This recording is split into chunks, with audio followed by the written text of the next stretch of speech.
Bonjour, je suis Emmanuelle Bazin, directrice du CRM, du digital et de la livraison à domicile chez Picard-Surgelés. Nous sommes sur Stratégie et aujourd'hui, je vais vous parler de la refonte de notre site internet.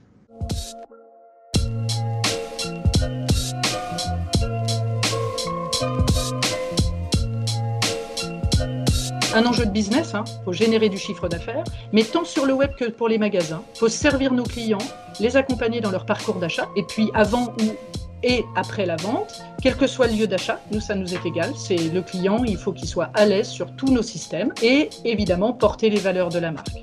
On a voulu rendre le site accessible. Alors, il y a 3 niveaux d'accessibilité. Il doit être adapté à tous les écrans. C'était le défaut de notre site d'aujourd'hui. Ça doit être un site qui doit être pleinement référencé par les moteurs de recherche. Et puis, évidemment, le 3e niveau d'accessibilité, c'est l'accessibilité numérique. Et vous savez que pour les personnes en situation de handicap, notamment handicap visuel, ça se travaille dès la conception, un projet accessible, et tout au long du projet. Le 2e niveau, c'est évidemment le site marchand. Ça, c'est un incontournable. Il faut améliorer l'expérience client et le taux de conversion. Donc, en gros, c'est vraiment offrir aux clients une expérience qui correspond pleinement d'ailleurs aux standards du e-commerce, mais également pour lui permettre d'aller rapidement dans la fluidité de sa navigation et évidemment améliorer le taux de conversion.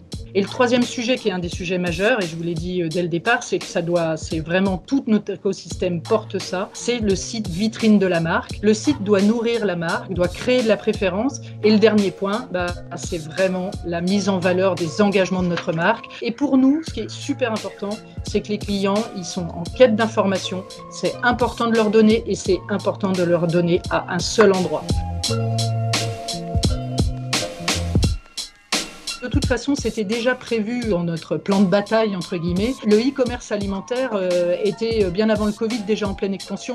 Nos consommateurs sont très appétents, en plus, à ces services-là, au drive, au click and collect, à la livraison à domicile. Et effectivement, nous, nos enjeux de demain sont aussi d'adresser les sujets de services plus larges, comme le click and collect, que nous n'avons pas encore à date, mais que nous sommes en train pleinement de travailler et qu'on avait déjà anticipé bien avant le Covid. Le Covid nous a permis effectivement d'enregistrer des progressions assez incroyables. Après, il faut garder raison, mais il faut effectivement se structurer pour mieux répondre à l'ensemble de ces attentes clients.